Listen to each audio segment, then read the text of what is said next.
नमस्कार, आप देख रहे हैं आज तक। मैं हूं आपके साथ रोहित सरदाना। उत्तर प्रदेश की पुलिस एक बार फिर कटघरे में खड़ी। यूपी के कानपुर में लैब टेक्नीशियन रहे संजीत यादव नाम के युवक की हत्या के मामले में पुलिस पर आरोप है कि उन्होंने अगवा लड़के को छुड़ाने के लिए फिरौती भी दिलवा दी, लेकिन लड़का फिर भी नहीं मिली लाश भी अब तक नहीं। हत्या हो गई। आरोपों के मुताबिक फिरौती की रकम देने के बहाने पुलिस ने कहा था कि आरोपियों को पकड़ने का जाल बिछाएंगे। अगवा युवक के घर वाले यह आरोप लगा रहे हैं, लेकिन अब पुलिस कह रही है कि संजीत की हत्या फिरौती की कॉल आने से पहले ही हो गई थी और उसकी जानकारी में फिरौती देने की बात तक नहीं। मामला महीने भर पुराना है। लड़का 22 जून को अगवा हुआ। घर वालों के मुताबिक फिरौती की कॉल 29 जून को आई। अब पुलिस ने एक महिला और 4 युवक गिरफ्तार किए हैं और दावा है कि इस पूरे मामले की साजिश युवक के दोस्तों ने की। लेकिन सवाल यह कि पुलिस का इकबाल कहां है? यूपी में दावा हुआ है कि अपराधी को बर्दाश्त नहीं करेंगे। मुख्यमंत्री योगी आदित्यनाथ तो कई बार कह चुके कि अपराधी या तो यूपी छोड़ के चले जाएं, नहीं तो कानून उनसे निपट लेगा। पर सवाल उठ रहा है कि क्या यूपी में अपराधियों में दहशत होने का दावा खोखला पड़ गया? क्या यूपी में अपराधियों का खुला खेल चल रहा है? आज का दंगल इसी पर होगा। पुलिस प्रशासन को दिखाएंगे कि क्या चीज होती है। आम जनता जिसके साथ धोखा करते हैं वो 1 महीने तक सोती रही। जूम है आप लोगों के पास है ना? क्यों नहीं आई? जूम है ना? क्यों नहीं आई? आगे थोड़ा गैप में आ जाओ। मेरे भाई के साथ इतना बड़ा ना होता।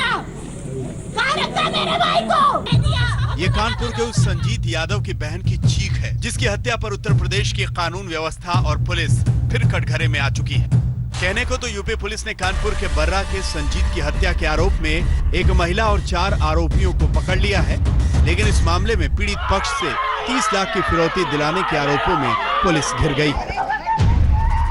संजीत के घर वालों के मुताबिक उसके अपहरण के 1 हफ्ते बाद 29 जून को फिरौती के लिए फोन आया। तकरीबन 15 फिरौती की कॉल के बाद जब उन्होंने पुलिस को इसकी सूचना दी तो निलंबित आईपीएस अपर्णा गुप्ता ने कहा कि 30 लाख की फिरौती दे दो। आरोपों के मुताबिक पुलिस ने भरोसा दिया था कि फिरौती की रकम देते वक्त वो आरोपियों को पकड़ेंगे। पैसा आप लोगों ने दिया था? पैसा आपने दिया। कहाँ से आया पैसा? 30 लाख रुपए कहाँ से आप लोगों ने इंतजाम किया? इंतजाम ऐसे हुआ, जो घर में जेवर थी घर गिरवी रख के, जो नाते रिश्तेदार जितना जो उसका जेवर शादी के लिए भांजी के लिए रखा था, वो पैसा सब लाभ लोग सब दिया। जेवर रखे, वो जेवरात भी थी, सब बेच बाच। मारे गए संजीत यादव के परिवार के मुताबिक 13 जुलाई को संजीत के पिता चमन ने फिरौती की रकम दी, लेकिन संजीत छुड़ाया नहीं जा सका। अब जबकि पुलिस ने आरोपियों को पकड़ा है तो पुलिस का दावा है कि संजीत की हत्या 26 या 27 जून को ही कर दी गई थी। पुलिस फिरौती की रकम देने के आरोपों पर पल्ला झाड़ रही है। पैसे के बारे में जो कंफ्यूजन है, अभी तक की जो जांच है, जो पुलिस पार्टी ने आंदोलन किया था उनके बयानात के आधार पर, मुलजिमों के बयानात के आधार पर अभी तक की हमारी विवेचना के अनुसार कोई पैसा नहीं दिया गया है। फिर भी इस बिंदु पर परिवार वाले चूंकि आरोप लगा रहे हैं, पहले उन्होंने एक बार कहा था पैसा नहीं दिया, बाद में उन्होंने कहा पैसा दिया, तो हर बिंदु पर जांच होगी। हालांकि पुलिस के सामने ही एक आरोपी ने फिरौती मांगने की बात कबूल की, लेकिन ये कहा कि वो पैसा उठा नहीं सका था। बैग मंगवाया गया था और फिर हमारा एक साथी राम जी, वो जब बैग लेकर गया तो बैग उठाने गया, पर वहाँ पे फिर हम लोग थोड़ा दूर थे तो राम जी वहाँ से भगते हुए आया वापसी 5 मिनट बाद कि वहाँ पे टार्च लग रही है, पुलिस आ गई है। तो हम लोग अपने अपने अड्डे पे चले गए वहाँ से ठिकाने पर, और इसके बाद मतलब वहाँ से कुछ नहीं हुआ। सवाल यह है कि अगर फिरौती की रकम दी गई और आरोपियों के पास नहीं पहुंची तो उसे कौन ले गया? हाल ही में विकास दुबे के मामले से लेकर पत्रकार विक्रम जोशी की हत्या के मामलों में भी यूपी पुलिस कटघरे में है। लखनऊ से कुमार अभिषेक और नीलांशु के साथ रंजय सिंह, कानपुर, आज तक। तो आपको बता दें कि दंगल में आज हमारे साथ चलमणि त्रिपाठी हैं। वो यूपी बीजेपी के प्रवक्ता हैं, मुख्यमंत्री के सलाहकार हैं। हमारे साथ राजीव त्यागी हैं, वो कांग्रेस पार्टी के प्रवक्ता हैं। अनुराग भदौरिया समाजवादी पार्टी के प्रवक्ता हैं। विक्रम सिंह साहब हमारे साथ हैं, पूर्व डीजीपी हैं उत्तर प्रदेश के। एमएच खान हमारे साथ हैं, वो राजनीतिक विश्लेषक हैं, बहुजन समाज पार्टी के समर्थक हैं। और साथ ही संजीत यादव जो अगवा हुए थे लेकिन आज तक मिल नहीं पाया उनका शव, अब पता लगा कि उनकी मृत्यु हो चुकी है। उनकी बहन हमारे साथ इस वक्त लाइव मौजूद है।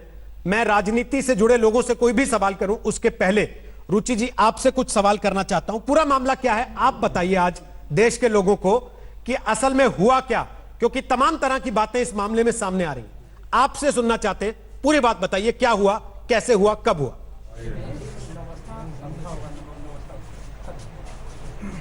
22 तारीख को मेरे भाई का अपहरण हो गया था। 29 तारीख को मेरे भाई की फिरौती की कॉल आई थी।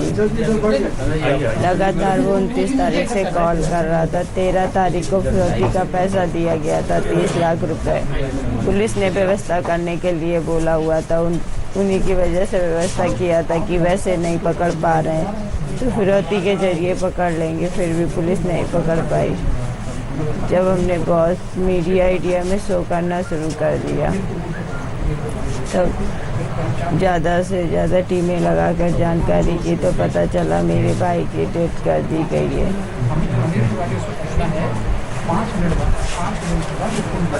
तो आपने 30 लाख रुपए दिए? जी। किसको दिए? पुलिस को दिए? अगवा करने वालों को दिए? किसको दिए? मेरे पापा जी लेकर गए थे पुलिस के कहने पर। जी। तो पुलिस ने क्या कहा था? क्या करेंगे? पैसा दिलवाएंगे तो आप लेकर गए थे। आप पैसा देंगे तो वो पकड़ लेंगे? हाँ हाँ, ऐसा बोला था। और ये किसने बोला था? कोई बड़े अधिकारी थे, थाने से जुड़े हुए थे, कौन लोग थे? साउथ एसपी और ये रंजीत राय सर। उसके बाद आप लोगों ने पैसे दे दिए? जी। लेकिन फिर क्या हुआ? दे दिए। बीच में बार बार ये बात आई कि नहीं, परिवार गलत बयानी कर रहा है। पुलिस आज भी कह रही है कि हमें फिरौती के बारे में कुछ नहीं पता है। दबाव के जरिए जब मुझ पे दबाव डाला जाता था, तुम्हें अपना भाई सही सलामत चाहिए तो मुझे बयान बदलना पड़ता था। बदला हमने, लेकिन जब मेरा भाई मेरे हाथ नहीं लगा, मैंने पहले भी कह दिया था कि जिस दिन मेरा भाई आ जाएगा उस दिन मैं सारा ब्यौरा बता दूंगी। मैंने सारी मीडिया में ये बोला था। अभी मैं कह रही हूँ, मेरा भाई तो सही सलामत नहीं आया, लेकिन मैंने कैसे पैसे किए थे इसका ब्यौरा मैं अब भी दे सकती हूँ कि कैसे दिए थे। मेरे माँ बाप की खून पसीने की कमाई थी। आज तक कि मेरे पापा का कोई रिकॉर्डिंग अपराध भी नहीं है कि किसी के घर में चोरी की है कि डकैती डाली है। मेरे पापा की खून पसीने की कमाई थी वो। कहाँ से जुटाया आपने इतना पैसा? कितने दिन दिए आपको पैसा जुटाने के लिए? मेरी और भैया की शादी के वो पैसे रखे थे। हमारा मकान किराए पे उठा हुआ है, हमारा खेती का पैसा आता है, हमारी दुकान है, हमारा भैया जॉब करता है, प्लस मम्मी मेरी सिलाई करती है, उससे घर खर्च चलता है। मम्मी ने हमारी गाय पाल रखी है, उससे चलता है। और रहने वाले मेरे घर में 4 लोग थे, हमारा कुछ खर्चा नहीं था। हमारे पापा जी हमारे लिए लगा सरकारी जॉब वाला लड़का देख रहे थे, इसलिए इतना पैसा जुटा के रखा था। मेरे पापा जी कह रहे थे हम दोनों बच्चों की शादी एक साथ करेंगे, अपनी बिटिया के बारात और बच्चे का तिलक। अब पुलिस ने आपको क्या बताया? क्या हुआ है? पूरा केस आज आपने देखा होगा, टीवी पर प्रेस कॉन्फ्रेंस की पुलिस ने। आप लोगों को जानकारी दी गई कुछ? नहीं, कुछ नहीं जानकारी दी गई। अभी तो मेरे भाई की बॉडी भी मेरे हाथ नहीं लगी। हम पुलिस प्रशासन से यही गुहार लगा रहे हैं कि जिंदा तो नहीं ला सके, कम से कम मेरे भाई की बॉडी तो ला के दे दो। एक बार अपने भाई को देख तो ले, उसके राखी तो बांध दे।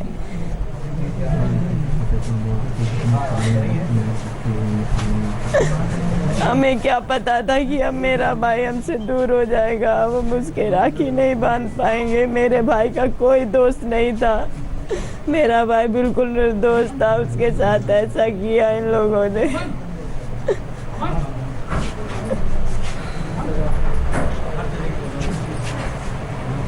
रुचि जी, हम समझ सकते हैं ऐसे समय पर बात करना बहुत कठिन है। मेरे लिए आपसे सवाल पूछना भी उतना ही मुश्किल है, लेकिन आपसे सवाल पूछना इसलिए ज़रूरी है ताकि आपकी बात सबके सामने आए। जिस व्यवस्था तक आप आवाज़ पहुंचाने के लिए लड़ती रहीं, उस व्यवस्था तक कम से कम आपकी आवाज़ पहुंचे और किसी और की राखी ऐसे सुनी ना हो जैसे आपकी हो गई है। पुलिस ने आपको बताया कौन लोग थे जिनको उन्होंने अरेस्ट किया है? आपको बताया कि कोई परिचित था आपके भाई का जिन्होंने अगवा किया था? कोई जानकारियां दी? हाँ, मिलवाया भी था, हमने उससे पूछा भी था। हमने पूछा मेरे भाई से तेरा कुछ लेन देन था क्या? कहता नहीं। हमने कहा कुछ बात चल हुई थी क्या, लड़ाई झगड़ा हुआ था? कहता नहीं। फिर हमने कहा फिर क्यों मारा तुमने मेरे भाई को? तो कहता पैसे के लिए मारा, पैसे के लिए उसको उठाया, फिर उसके बाद मार दिया कि पहचान हो गई है, वो जाके बताएगा, इसलिए हमने उसको मार दिया।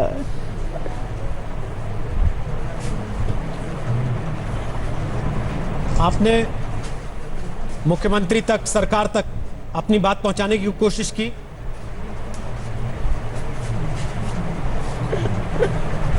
मीडिया के माध्यम से हमारी बात मुख्यमंत्री जी तक पहुंची है। वहां से कोई जवाब आया आपको? कोई भरोसा दिया गया? अभी कुछ नहीं। मेरा इकलौता भाई था, मेरे माँ बाप का, मेरे बूढ़े माँ बाप का इकलौता सहारा था। मेरे पापा को तो होश ही नहीं आ रहा है। हम किस किस को संभालेंगे? मम्मी को संभालें कि पापा को, कि खुद को संभालें? हम समझ सकते हैं बहुत कठिन परिस्थिति है आपके और आपके परिवार के लिए, फिर भी आप टीवी पर हैं, सब आपको देख रहे हैं। आप सरकार से कुछ कहना चाहती हैं?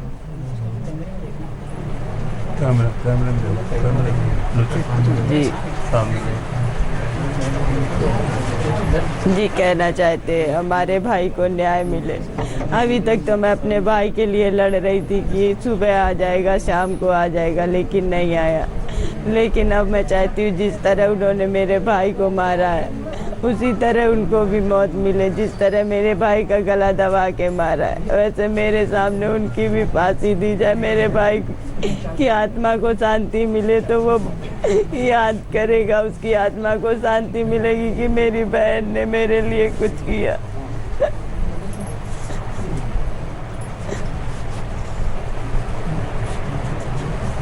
शलभमणि त्रिपाठी, आप सुन रहे हैं एक बहन का रोना। एक हफ्ते के बाद रक्षाबंधन है, वो कह रही है कि मेरे भाई को मार दिया, वो भी तब जब पुलिस के कहने से मैं सब कुछ करती रही और पुलिस उसका भाई वापस नहीं दिला पाई। रोहित जी, बिल्कुल निश्चित तौर पे घटना बहुत ही दुखद है और आपने देखा कि सरकार पूरी तौर पर, मुख्यमंत्री जी पूरी तौर पर परिवार के साथ खड़े हैं। जो गिरफ्तारी हो सकती है वो गिरफ्तारियां की गई हैं, सारे आरोपी गिरफ्तार हो चुके हैं और साथ ही जिन भी पुलिस वालों पर परिवार ने इल्ज़ाम लगाया था, जिन पर भी सवाल खड़े किए थे, उन सभी को, जिनमें एक आईपीएस अफसर भी हैं, एक डिप्टी एसपी रैंक के अफसर हैं, उन सभी को सस्पेंड किया गया है, उनके खिलाफ जांच के आदेश दिए गए हैं।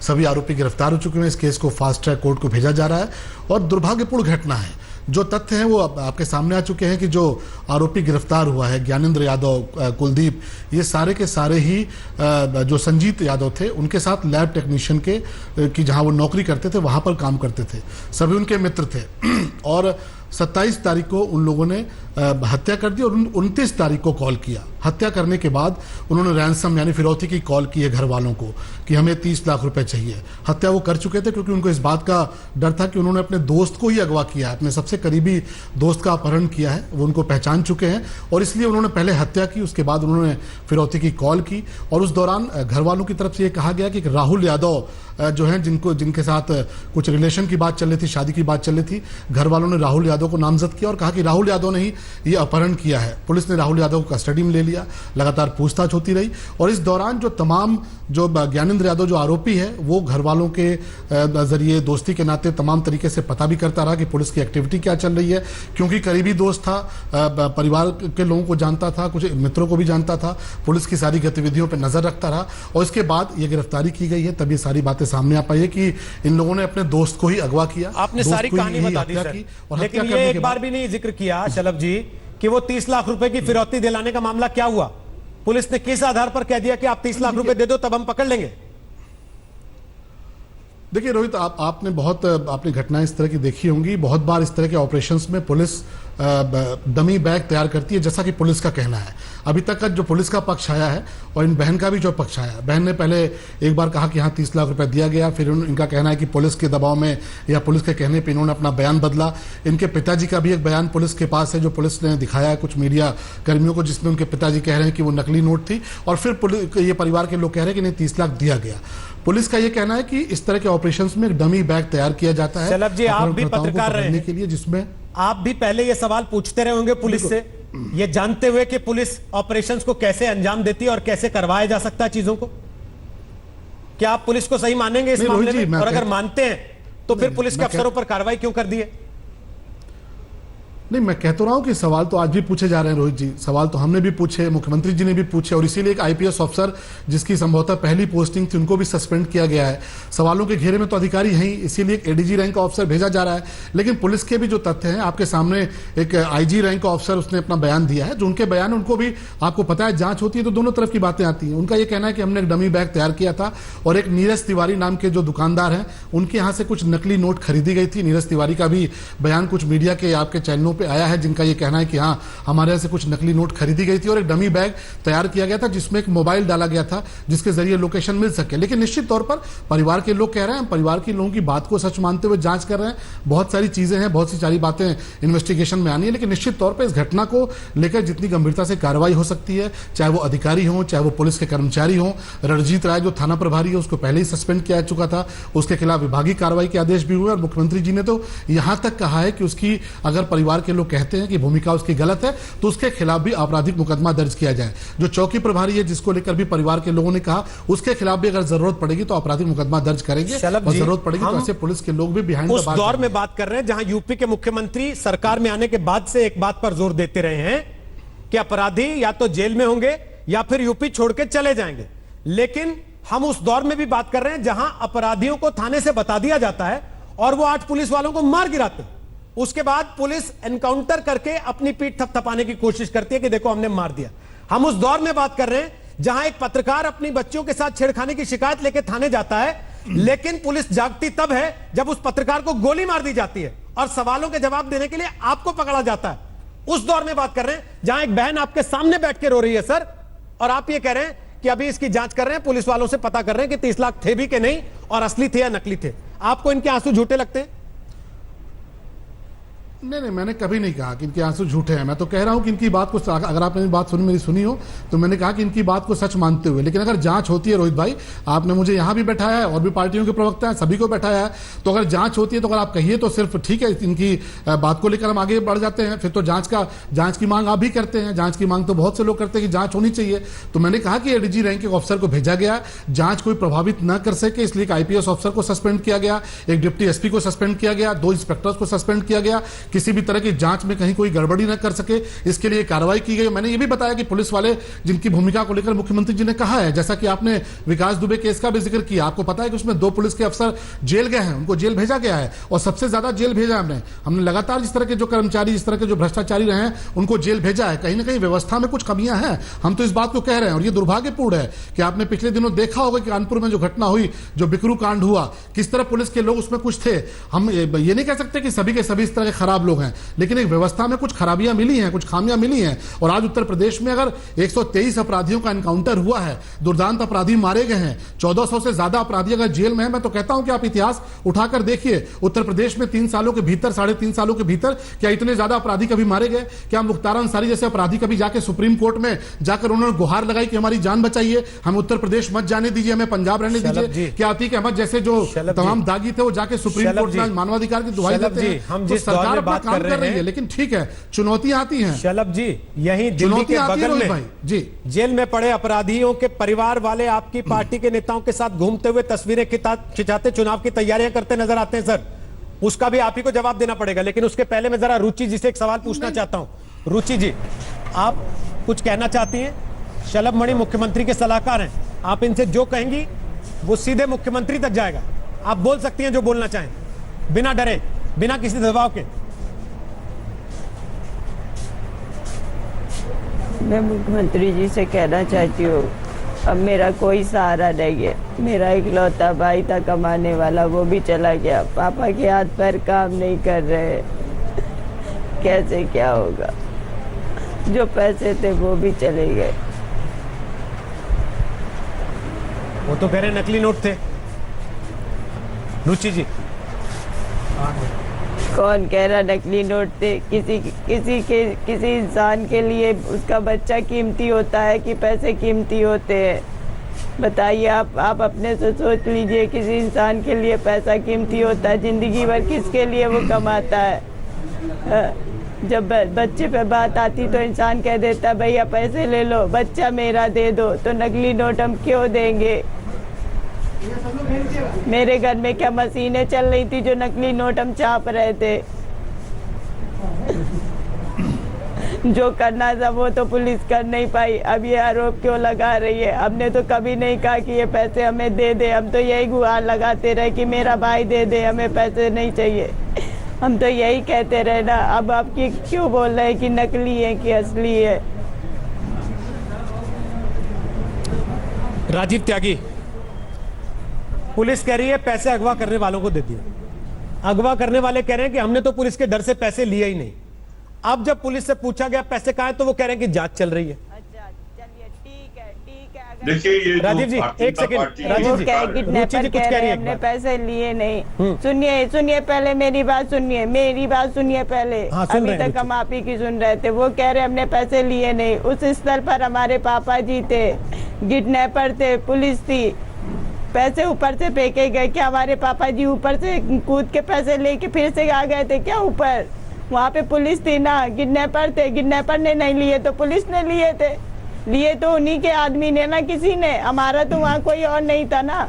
थे तो मेरे पापा ही। आज पुलिस प्रशासन मेरे ऊपर ऑब्जेक्शन लगा रही है।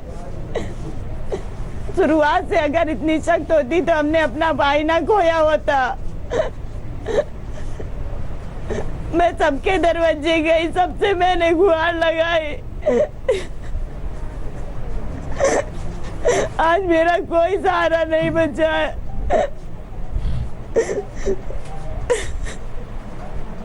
क्या कोई मेरा भाई लाके दे देगा? क्या मेरे माँ बाप का सहारा कोई बन जाएगा?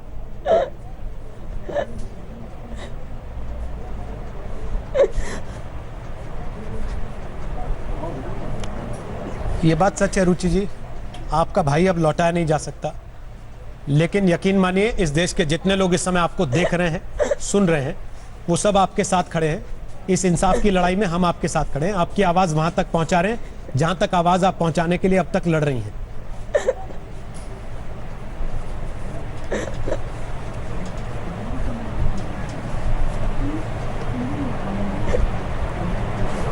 आप क्या चाहती हैं सरकार से?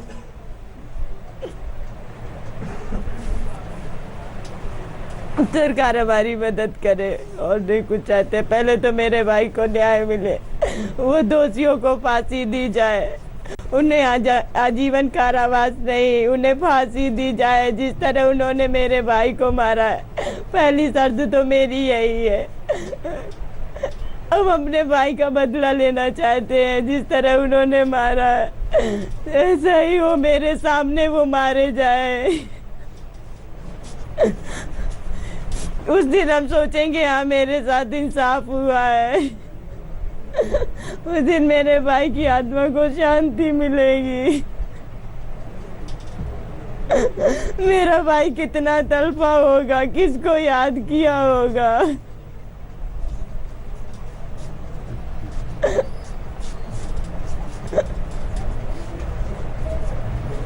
इसके अलावा कुछ चाहती हैं आप सरकार से?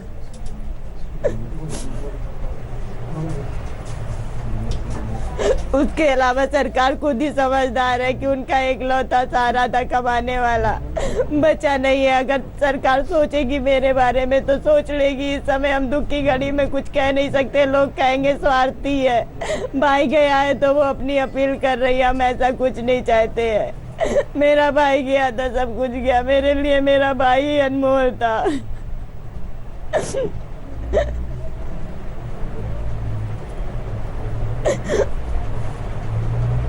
ठीक रुचि जी, मुझे यकीन है कि जो आपको सुन रहे हैं यहाँ बैठे पैनल पर सारे नेता, वो आपकी बात को समझ भी रहे हैं। राजीव त्यागी, अब अपनी बात रखिए, उसके बाद अनुराग भदौरिया और विक्रम सिंह साहब आपके पास आए। बोलिए त्यागी जी। देखिए रोहित जी इन आंसुओं को निश्चित रूप से देखा नहीं जा सकता। ये करुण रुदन है, ये वो रुदन है जिससे सरकार हिलनी चाहिए, सरकार को संवेदनशील होना चाहिए, सभी को संवेदनशील होना चाहिए। ये वो बहन है जिसने अपना भाई खोया है और इस बहन को सिर्फ इतना ही हम कह सकते हैं कि निश्चित रूप से प्रदेश की सरकार को सद्बुद्धि दे भगवान, जिससे कि वो अपराधियों पर क्रैकडाउन करने का काम करे। रोहित जी वादा था उत्तर प्रदेश को जंगल राज से मंगल राज की तरफ ले आने का, लेकिन योगी जी के जो आंकड़े बताते हैं, सरकार के जो आंकड़े बताते हैं, वो गुंडा राज की तरफ तब्दील योगी जी ने कर दिया है। उसके 3 कारण हैं रोहित जी, बहुत स्पष्ट है। शर्ममणि त्रिपाठी जी को कहना चाहूंगा ध्यान से वो 3 कारण सुने।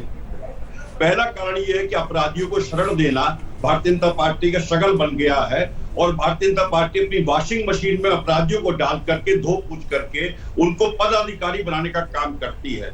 हमने देखा सुबोध कुमार सिंह जो एक जाबाज पुलिस अफसर थे, उनकी हत्या के आरोपी को बाकायदा भारतीय जनता पार्टी ने अपने पदाधिकारी बनाने का काम किया, जो चिंता का विषय है। भारतीय जनता पार्टी का दूसरा अगर अपराध में गिनाने का काम करूंगा तो अभी एक व्यक्ति ने भारतीय जनता पार्टी के पदाधिकारी ने अपहरण करने का काम किया है और अपहरण में फिरौती मांगने का काम किया है। तीसरा जो उदाहरण देना चाहूंगा इस विषय पे, चंद्रमा यादव जो भारतीय जनता पार्टी के जो मंत्री है सिद्धार्थनाथ सिंह, उनके मंत्री प्रतिनिधि थे, उन्होंने 69,000 शिक्षक भर्ती घोटाला करने का काम किया, भारतीय जनता पार्टी ने उसको शरण देने का काम किया।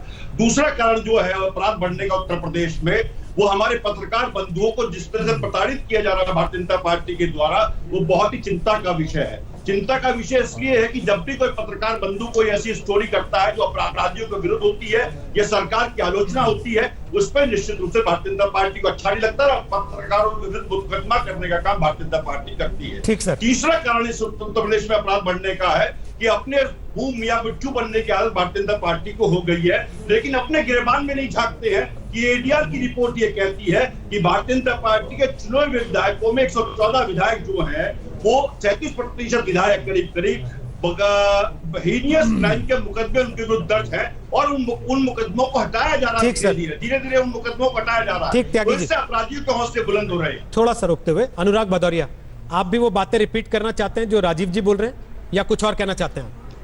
ये ध्यान रखते हुए बोलिएगा कि वो बहन जिसने अपना भाई खोया है, जो इस बात की तकलीफ को अभी बयां भी नहीं कर पा रही है कि वो इस रक्षाबंधन अपने भाई को राखी नहीं बांध पाएगी, वो सुन रही है आपको, ये ध्यान रखते हुए बोलिए। रोहित जी आपने देखा होगा लगातार जब भी आपकी डिबेट आपके चैनल पे होती है, उत्तर प्रदेश की कोई बहन, कोई माँ, कोई पत्नी रोती बिलखती रहती हर दूसरे दिन। इससे ज्यादा शर्म की बात उत्तर प्रदेश के लिए, देश के लिए नहीं होती, जहाँ की माँ बेटियां रोती हो, बहन रोती हो अपने भाई को राखी बांधने के लिए, बदले में उसको लाश मिलती है। पुलिस जाती है 30 लाख रुपए दिलाने के लिए और बाद में पुलिस पलटती है नकली नोटों। तो मुझे लगता है ऐसे लोगों की जेब में छाला पड़ जाना चाहिए। ऐसी बातें कोई कैसे कर सकता है? एक बहन कह रही है, एक परिवार कह रहा है कि मैंने कैसे कैसे बेच के पैसे दिए हैं, और यहाँ भारतीय जनता के जो प्रवक्ता बैठे उनके दिल में दर्द नहीं है, इंसानियत मर गई है, मानवता मर गई है आपके अंदर की। सत्ता इतना प्यारा हो गया है कि आपको बार बार दूसरे लोग याद आते हैं। आपको कहना चाहिए कि सरकार के अंदर में लगातार सरकार हमारी फैल होती जा रही है, चाहे वो हम कोई राजनीति की बात नहीं करना चाहते, हर रोज यही बात होती है, चाहे कानपुर हो या कासगंज हो, चाहे यहाँ पे अमेठी हो या गाजियाबाद हो, चाहे लखनऊ हो या उन्नाव हो, हर रोज एक बहन रोती है, हर रोज एक माँ रोती है, हर रोज एक पत्नी रोती है। कहीं पे आपने देखा होगा सरहद पे रखवाला, जो सरहद पे रखवाली करता है अमेठी में, उसके बाप को मार दिया जाता है, वो रोता है, उसकी पत्नी रोती है, उसकी माँ रोती है।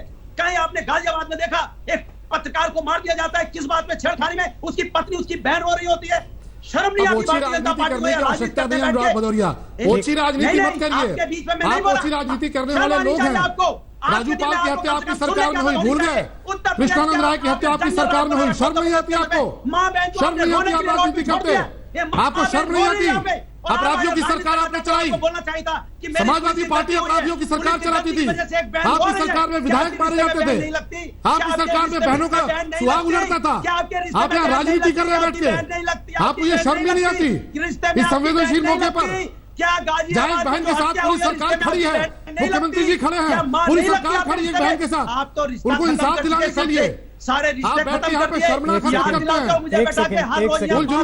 एक सेकंड रुकिए, दोनों लोग रुक जाइए। अनुराग जी, अनुराग जी, राजनीति करते हैं इस शर्म अनुराग आनी जी, चाहिए आपको। अनुराग जी, यहाँ पे एक सेकंड। महिला आपने रोमियो स्क्वाड आपने आपको बनाया था। शर्म आनी ये चाहिए। अनुराग जी, रोक अनुराग देंगे। जी। की हत्या कराने वाली सरकार जनरल आपकी राज थी। खत्म कर एक दी। सेकंड रुकिए ना, मैं जरा अहमद खान के पास और विक्रम सिंह के पास जियाउल जाऊं। हक की हत्या उसके पहले मैं जरा रुचि जी से पूछना चाहता हूं। रुचि जी, हम बिल्कुल नहीं चाहते ऐसे मौके पर परिवार में जब इतना दुख का पहाड़ टूटा हो, आपको ये सब सुनना पड़े जो इस समय सुनाई पड़ रहा होगा आपके कान में। लेकिन अगर मेरी आवाज आप तक आ रही है तो क्या आपको सरकार की बातों से भरोसा होता है? आपको सरकार की बातों से विश्वास होता है कि जो आप चाह रही हैं वो होगा, आपको इंसाफ मिलेगा? संतुष्टि होती है जो सरकार कह रही है आपको उससे? पता नहीं मिलेगा कि नहीं, पता नहीं हमें इंसाफ मिलेगा कि नहीं मिलेगा। अभी तक तो नहीं मिला। हम सब जगह गुहार लगाते रहे, अपने भाई की बरामदगी के लिए लगाते रहे, सबके पास जाते रहे, लेकिन अब अपने भाई के हत्यारों को सजा दिलाने के लिए मांग रहे। तो पता नहीं अब क्या होगा। माननीय मोदी जी से भी निवेदन है, मेरे भाई के हत्यारों को सजा दिलाए वो। शलम मणि भरोसा दे सकते हैं इस बहन को? यकीन दिला सकते हैं? बिल्कुल रोहित जी, मैं रुचि जी से कहना चाहूंगा कि आप हमारे बहन जैसी हैं और ये लड़ाई आपकी लड़ाई नहीं है, योगी आदित्यनाथ जी की सरकार की लड़ाई है। और मैं ये कह रहा हूं कि देखिए, दुर्भाग्यपूर्ण घटना है ये। रैंसम कॉल आपको भी पता है कि जब वो दोस्तों ने ले जाकर मर्डर किया, उसके बाद रैंसम कॉल की, उसके बाद फिरौती की कॉल की, क्योंकि उनको इस बात का डर था कि वो पहचान चुके हैं। लेकिन ये लड़ाई हमारी है और आप निश्चिंत रहिए, ये फास्ट ट्रैक कोर्ट में ये केस जाएगा और कानून के दायरे में रहते हुए, संवैधानिक कानूनों के दायरे में रहते हुए जितनी कड़ी से कड़ी सजा मिल सकती है इन लोगों को, वो सजा सरकार दिलाएगी। सरकार आपके साथ खड़ी है, एडीजी रैंक के अफसर भेजे गए हैं, जिन भी अफसर को आपने नहीं, इस बात के लिए तो हम बिल्कुल नहीं एग्री होंगे। सुनिए, इस बात के लिए तो हम बिल्कुल भी एग्री नहीं होंगे कि कितनी कड़ी से कड़ी सजा दी जाए। नहीं, उसे फांसी दी जाए। उन जितने भी पकड़े गए आरोपी उन्हें फांसी दी जाए। बिल्कुल फांसी की ही सजा होनी चाहिए। मैं उसी सजा की बात कर रहा हूँ कि कानून के दायरे, जान ली है। बिल्कुल भारत का संविधान, भारत का कानून फांसी की सजा ही कहता है ऐसे हत्यारों के लिए, और उनको फांसी की सजा सरकार दिलाएगी। फास्ट ट्रैक कोर्ट में इस पूरे केस को भेजा जा रहा है। फास्ट ट्रैक कोर्ट में ये केस चलेगा। सारे आरोपी गिरफ्तार हो चुके हैं, मीडिया के समक्ष भी और आप सबके समक्ष भी। रात में पुलिस ने आप सबके सामने उनका सामना कराया था। उन्होंने अपना गुनाह कबूल किया है, अपना जुर्म कबूल किया है। कोर्ट के सामने भी उनके बयान को लेकर जा रहा है और फांसी की सजा सरकार उनके लिए मांगेगी, उनको दिलाएगी। ये लड़ाई अब आपकी लड़ाई नहीं है, ये सरकार की लड़ाई है। आप विश्वास रखिए, निश्चित तौर पर आपका जो नुकसान हुआ है, आपकी जो क्षति हुई है, वो क्षति अपूर्णीय है, उसकी कोई भरपाई नहीं कर सकता। लेकिन ये लड़ाई सिर्फ आपकी लड़ाई अब नहीं है, ये हमारी लड़ाई है, सरकार की लड़ाई है। और ऐसे हर अपराधी के साथ, ऐसे हर क्रिमिनल के साथ जो इस घटना में शामिल रहा है, आपने उनके सबके चेहरे देखे हैं, वो सभी गिरफ्तार होकर आज जो प्रेस कॉन्फ्रेंस हुई है उसमें सबने आपने देखा है, उनके खिलाफ निश्चित तौर पर फांसी की सजा चला गया, बेटा भी चला गया। बेटे के लिए आप कह रहे हैं वो तो पहले ही मार दिया था उन्होंने, पैसे के लिए आप कह रहे हैं कि नहीं हमें तो पता ही नहीं, पुलिस तो कह रही है नकली नोट दिए थे, ये तो कहीं के नहीं रहे थे। नहीं देखिए रोहित जी, मैंने कहा ना, नहीं मैंने कहा देखिए, दुर्भाग्यपूर्ण घटना मैं कह रहा हूं, और बिल्कुल मित्रों ने घटना को अंजाम दिया, जो उसके मित्र थे वो लेकर गए, उनका कोई आपराधिक रिकॉर्ड नहीं था। पुलिस के पास कोई उनका आपराधिक रिकॉर्ड इसके पहले कभी नहीं रहा है। जिस राहुल यादव पे इल्जाम लगाया गया, पुलिस ने उसको पहले दिन दबोच लिया, उससे लगातार पूछताछ हुई, और ये जो दोस्त थे वो लगातार गुमराह करते रहे कि नहीं इनको पकड़ो उनको पकड़ो, और बाद में जब पकड़ के आए तो पूरा केस सामने आया कि दो बहुत खास दोस्त थे जो लैब टेक्नीशियन की नौकरी करते थे, उन्होंने इस घिनौनी घटना को अंजाम दिया। निश्चित तौर पे मैं ये कह रहा हूं कि परिवार के लिए दुख का पहाड़ है, परिवार के लिए अपूर्णीय क्षति है, कोई भाई को वापस नहीं कर सकता। लेकिन आप जानते हैं कि ऐसी स्थिति में हम निश्चित तौर पर कानून में हम सबका विश्वास है, न्यायपालिका में हम सबका विश्वास है, और फांसी की सजा ऐसे अपराधियों को होनी चाहिए। सरकार उनके लिए लड़ेगी। ये लड़ाई रुचि जी को नहीं लड़नी है, ये लड़ाई सरकार को लड़नी है, ठीक है, हमारे सरकारी वकीलों को लड़नी है, उम्मीद करता हूं पुलिस को लड़नी है, जो और कह रहे फांसी की हैं सजा उनको होकर रहेगी। उम्मीद करता हूं आप जो कह रहे हैं वो अदालत में दिखाई देगा जब सरकार का स्टैंड होगा, पुलिस का स्टैंड होगा इस मामले में, और उन बातों को सबूतों के तौर पर सामने रखा जा सकेगा। एमएच खान साहब, लेकिन इन घटनाओं से पुलिस के इकबाल पर तो सवाल उठ रहे हैं ना,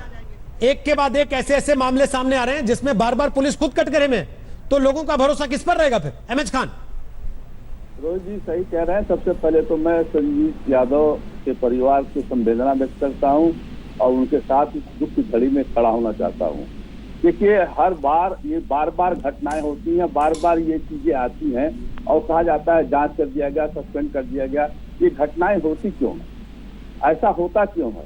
हमने पहले भी आपके डिबेट पर यह सवाल उठाया था कि जब विकास दुबे का मामला चला था तो 35 पुलिस वाले उनका साथ छोड़ के भाग गए थे। उन पुलिस वालों के खिलाफ कोई कार्रवाई नहीं। ये पुलिसिया नाकामियां है, ये पुलिस के तरफ से ये सारी नाकामियां हैं। और 35 पुलिस वाले वो भी आज भी वही कानपुर में हैं और आईजी डीआईजी भी कानपुर के जो है वो बरकरार हैं। सारे ये खेल खेल रहे हैं। कभी किसी पत्रकार की हत्या हो रही है, ये सुनने में बड़ा खराब लगता है रोहित सरदाना जी, बहुत खराब लगता है। इस पर कोई कार्रवाई नहीं हो पा रही है, कड़ी कार्रवाई नहीं हो पा रही है। सरकार का एक बाल बुलंद नहीं हो पा रहा है। बहुत अफसोस के साथ कहना पड़ रहा है मुझे कि रोज रोज ये घटनाएं जो होती हैं ये बड़ी शर्मनाक घटनाएं हैं। जान जाती है, औरतें बिलखती हैं, बहन बिलखती है, माँ बिलखती है, लोग रोते रोते परेशान है।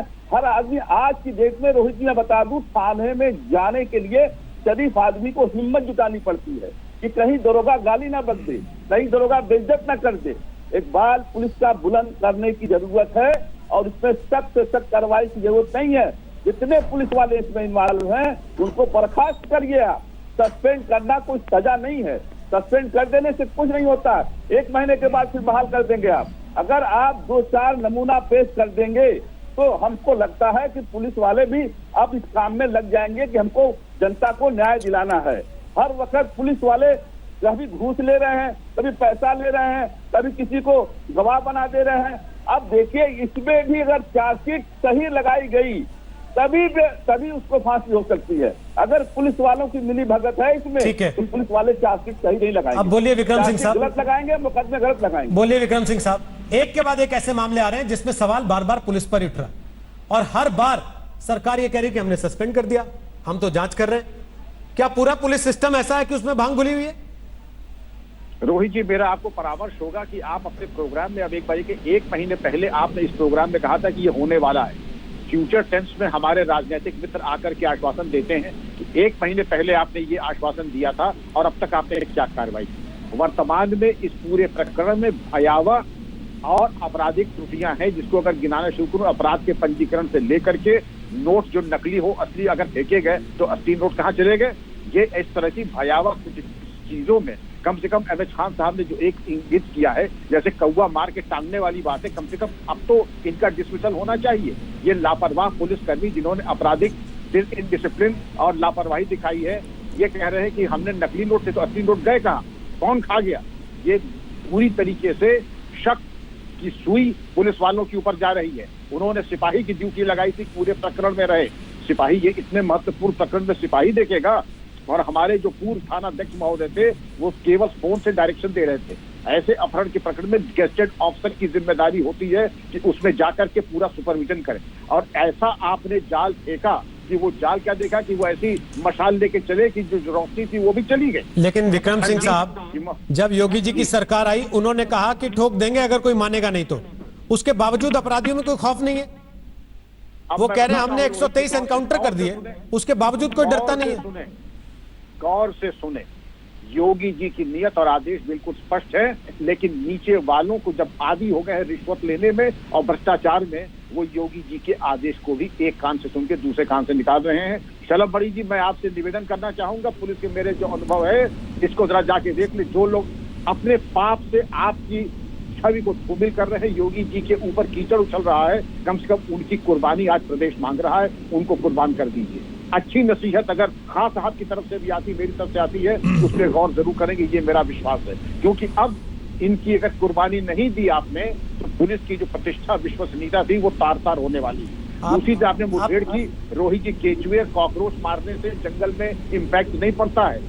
जो मैन ईटिंग टाइगर है उसका एनकाउंटर कीजिए, बड़े बड़े जो शातिर अपराधी उनका कीजिए।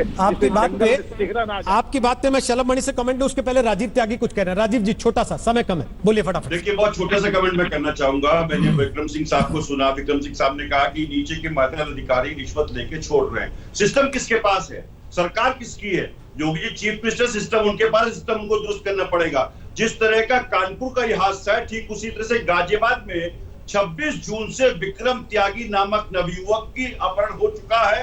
27 जून को उसकी गाड़ी की बरामदगी हो गई है। उसका पूरा परिवार गाजियाबाद में आज भी घर के बाहर धरने पे बैठा है और भारतीय जनता पार्टी के यहाँ से सांसद भी हैं, जो कि मंत्री हैं, केंद्र में 4 विधायक हैं, कोई उनकी सुध लेने वाला नहीं है। पुलिस की ढिलाई ठीक वैसे ही है जैसे कानपुर के अपराध में थी। मैं पूछना चाहता हूँ भारतीय जनता पार्टी के अपने मित्र से ये बताएं कि भारतीय जनता पार्टी के मित्र बताएं, आपका वादा था जंगलराज से मंगलराज में करने का, लेकिन आपने तो 2018 की जो एनसीआरबी की रिपोर्ट है उसके अनुसार उत्तर प्रदेश में सबसे ज्यादा अपराध हैं, सबसे ज्यादा महिलाओं के विरुद्ध अपराध हैं, सबसे ज्यादा दलितों के विरुद्ध अपराध हैं और सबसे ज्यादा अवैध हत्या रखने शलभमणि फटाफट एक जवाब दीजिए, फिर रुचि जी से सवाल। दुर्भाग्यपूर्ण ये है, देखिए दुर्भाग्यपूर्ण ये है रोहित जी कि जब विपक्ष के पास कुछ बचता नहीं है तो वो जाति और धर्म की राजनीति पर आ जाते हैं। और देखिए हमारे मित्र कपिल जी हैं, हमारे त्यागी जी, राजीव जी हैं, किस तरह की बात कर रहे हैं। उत्तर प्रदेश में अगर आज कानून का राज है, तभी मैं कह रहा हूं कि मुख्तार अंसारी जैसा अपराधी जाकर सुप्रीम कोर्ट में अपनी जान की गुहार लगाता है। राजीव जी, अतीक अहमद जैसा अपराधी आज सुप्रीम कोर्ट में जाकर अपनी जान की गुहार लगाता है। आज अपराधी उत्तर प्रदेश में या तो जेल जा रहे हैं या तो उनके साथ पुलिस लड़ाई से निपट रही है। आज उत्तर प्रदेश में खौफ अपराधियों के भीतर आप किसी एक घटना को लेकर अच्छी राजनीति मत करिए। आप जाति की राजनीति कर रहे हैं, आप धर्म की राजनीति कर रहे हैं। कभी आप एक जाति को जगाते हैं, कभी आप एक धर्म को जगाते हैं। झगड़ा मत कीजिए। मैं आप लोगों की आवाज रोकते हुए जरा रुचि जी के पास जा रहा हूं। हम आमतौर पे जब कभी कोई ऐसा व्यक्ति कार्यक्रम का हिस्सा होता है, बहुत देर उनके साथ उनको बातचीत के लिए रोकते नहीं। रुचि 1 घंटे रही पूरे इस कार्यक्रम में, ताकि वो देख सके, सुन सके और पूरा देश उनको देख सके, सुन सके। रुचि 1 घंटे इन सारे नेताओं को सुनने के बाद, सरकार की बात सुनने के बाद, आपको यकीन होता है, थोड़ा आपको सांत्वना मिलती है, आपको भरोसा मिलता है, आपको लगता है कि आप इस लड़ाई में अकेली नहीं है? जी, मैं इस लड़ाई में अकेली नहीं हूँ। मीडिया ने मेरा बहुत साथ दिया, किसी ने साथ ना दिया लेकिन मीडिया ने मेरे साथ दिया। पुलिस प्रशासन ने मेरा साथ नहीं दिया, पहले नहीं दिया लेकिन बाद में दिया। कुछ भी हो, कैसा भी हो, रिजल्ट मेरे सामने आया। पर मेरे भाई की अभी बॉडी नहीं मिली है। कह रहे हैं कि टीम लगी है, उसको खोज रहे, तलाश रहे। अभी भी इस उम्मीद में मैं बैठी हूँ कि मेरे भाई की बॉडी आ जाएगी, उसकी कलाई देखने को मुझे मिल जाएगी। एक लास्ट बार मैं उसके कलाई पर राखी तो बांध लूँगी। मेरी लाइफ से तो वो चला गया।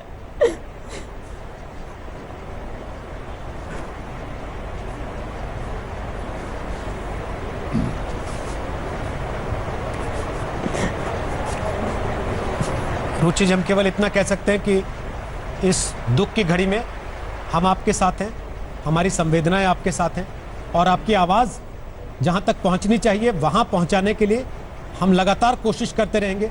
आपकी इस इंसाफ की लड़ाई में आपके साथ खड़े रहेंगे। बहुत बहुत शुक्रिया आप सबका दंगल का हिस्सा बनने के लिए। नमस्कार, मैं हूं अंजना ओम कश्यप। हमें उम्मीद है ये वीडियो आपको पसंद आया होगा। लेटेस्ट खबरों के लिए यूं ही देखते रहिए आज तक और इस वीडियो के पसंद आने पर लाइक, शेयर एंड सब्सक्राइब करना ना भूलें।